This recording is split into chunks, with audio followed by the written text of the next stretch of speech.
Hey, once again, everyone. Sorry if my videos are dark. I don't know. I think it's the what's his name? I think it's the lighting. I have my lamp light on, so that's probably why it's so dark in here. Why the videos look so dark. But yeah, I want to talk about Hell in a Cell 2017. In my honest opinion, I actually thought it was better than No Mercy. You know, I only thought maybe a couple of matches were going to be good and the rest of it was going to suck. But to my surprise, I was like, wow, it's good to be wrong. But yeah, anyway, yeah, better pay-per-view than No Mercy. The build-ups, the go-home show, the build-ups suck. But the pay-per-view actually was actually decent. It actually wasn't bad. I mean, it wasn't perfect, but it wasn't bad. To my surprise. Okay, so starting is the first match is Shelton Benjamin and Chad Gable versus the Hype Brothers. Oh yeah, also one other thing to mention, sorry to get off topic, is that some of these finishes were predictable, very predictable, and you know, most of these matches were predictable. Shelton Benjamin, Chad Gable versus Hype Brothers. It's obvious that Shelton and Chad Gable was going to win. But it was actually a good, decent match. So I will give it that. I will give it that credit. It was a good match. Next, you had AJ Styles versus Baron Corbin versus Ty Dillinger. I mean, where did Ty Dillinger come from? I thought it was AJ Styles versus Baron Corbin for the U.S. title. I mean, I didn't know Ty Dillinger was added to the mix. I guess they probably did that because he had a win over Baron Corbin on the Go Home show. So they probably said, okay, let's make it a triple threat match. But to me personally, that honestly made no sense, seeing as how Ty Dillinger has been jobbing out. That really doesn't make any sense to add him to the match. Baron Corbin, I will have to say they did use him as far as like an effective heel. They did use him right. But the thing is that the Money in the Bank issue, you know, they just basically because of what he said online or whatever he said, you know, they had him lose the Money in the Bank in a pathetically fashion on the Go Home show. You know? But Baron Corbin winning the U.S. title, I thought it was actually a good move. You know, hopefully they continue to use him as an effective heel. A strong, effective heel. But Ty Dillinger didn't need to be in this match. It was actually a good match. I will give it that. Next up is Bobby Roode versus Dolph Ziggler. Another good match. Another decent match, I would say. Decent at best. Bobby Roode getting the finisher, that was obvious. You know, because Bobby Roode's new to SmackDown, just came on the main roster, so obviously they're gonna have him beat Dolph Ziggler. AKA the HBK 2.0, AKA poor man's version of HBK, and that's basically what he is anyway. Is a poor man's version of HBK. He did Billy Gunn's finisher, which is the Famouser, and he did Shawn Michaels' finisher. He even tuned up the band. I mean, isn't this guy original? Doesn't this guy have anything of his own? Like, that's just pathetic. I was never a fan of Dolph Ziggler, but I will give it credit is that him and Bobby Roode had a good match. But his finisher, the zigzag, just needs to go. Because it's a drag. That's basically what it is. But I will have to admit, him getting Bobby Roode in the end was actually a good touch. Next up, you have the matches that suck. All these matches I mentioned, that I just talked about, were actually okay matches. It was decent. It was actually okay, decent matches. In this category, however, up until the last two matches that I'm going to mention, the matches pretty much sucked. And here's the first. Randy Orton versus Rusev.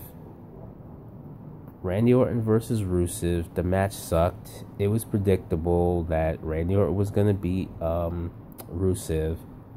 No explanations needed. Randy Orton is boring. Rusev is forever buried. So, enough said. Charlotte versus Natalya. Women's title. It was basically like it always was, average. And I think Natalya got disqualified and Charlotte won by disqualification because she was working on her knee, working on her leg all that time, and they were outside the ring, and she took a steel chair and then hit her with the steel chair, and Natalya got disqualified. But she's still the champion. Boring match.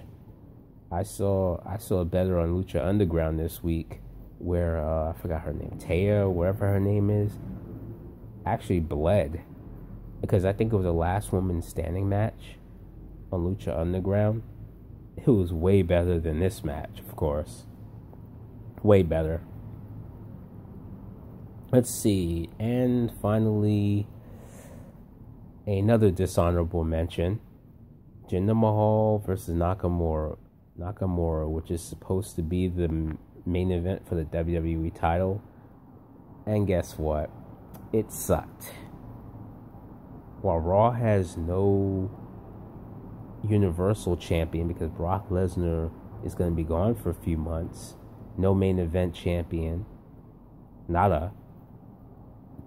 SmackDown has a champion that basically doesn't feel or look like a champion, and number one contender that doesn't really feel like a number one main event contender. But the match was basically bad. And basically, here's what happens. Jinder Mahal tosses Nakamura into the crowd over the barricade. And basically, Jinder Mahal wins by countout. And basically, that's basically it. Awful main event. Thank goodness it wasn't the last match. But it was an awful main event. Awful main event, I would say. Please take the title for this guy. Please get some worthy number one contenders.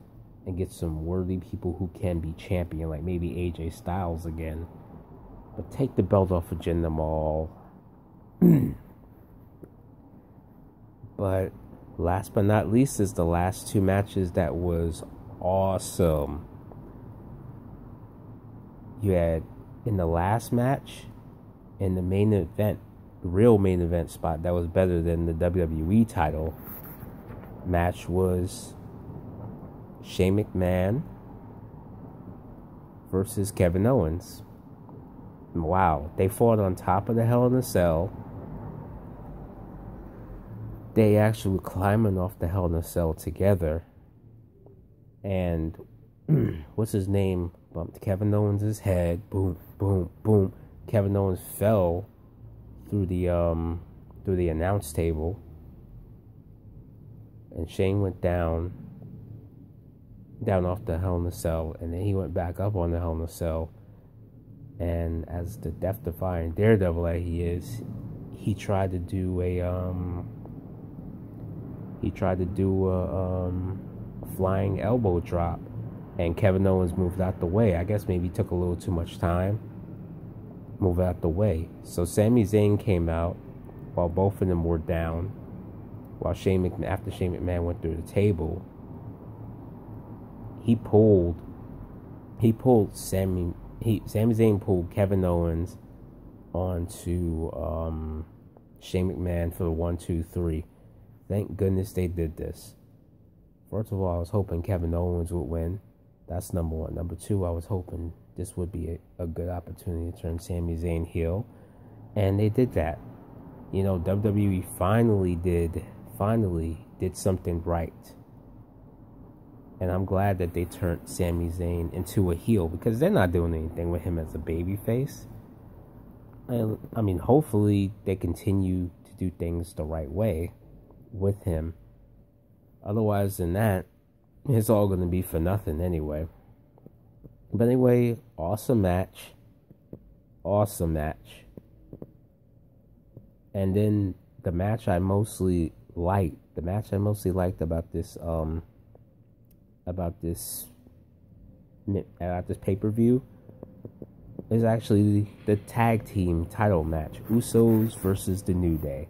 Usos versus the New Day was awesome. They just basically did a lot of stuff. They just did a lot of stuff. They used trombones. The New Day used trombones, horns, and all these other instruments on the New Day. I mean, sorry, on the Usos. And it was awesome moments. One of the Usos basically used a chair through a chair at Big E's face, and also I don't even know that guy's name. It's not Kofi Kingston. It's the other guy. Threw it in their face while they were climbing up the turnbuckle. They actually did some high flying moves there. It was, I mean, they utilized the cage, I would say. Is it better than Mankind versus Undertaker or Triple H versus Mankind? Nope. But it was still an awesome match. It was still an awesome match. You know, Usos and New Day have that chemistry. Have that chemistry to work together. And on SmackDown this past week, they basically, Usos and New Day basically gave each other respect. And I can respect both teams because they really did their thing. You know, they really had an awesome match. Even the crowd was into it. I would say that this match and Kevin Owens and Shane McMahon were basically matches of the night. You know, but the Usos actually win the tag titles. Good. You know, at least now they're gonna move on to a different tag team. You know, which is good because, you know, you don't want to make it every single month and then it becomes stale. You know, but I'm actually glad that they had this match. I mean, this wasn't the last match, but it was actually one of my favorite matches as far as the tag team titles goes, tag team matches goes in the Hell in a Cell. It was actually really good.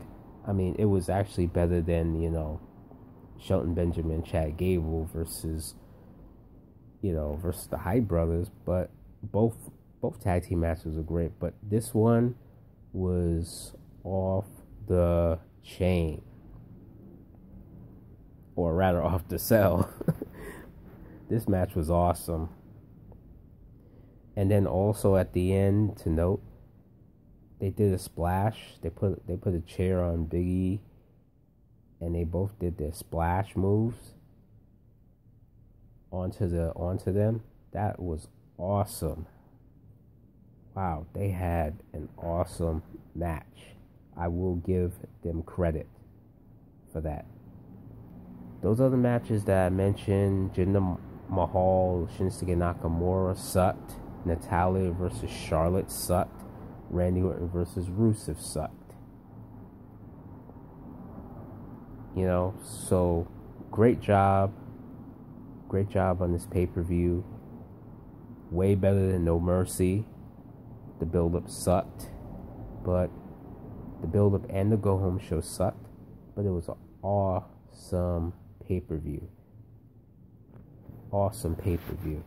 So that's my thoughts on No Mercy. I mean, sorry, not No Mercy. That's my thoughts on Hell in a Cell 2017. All right, tune in soon for more videos. Peace.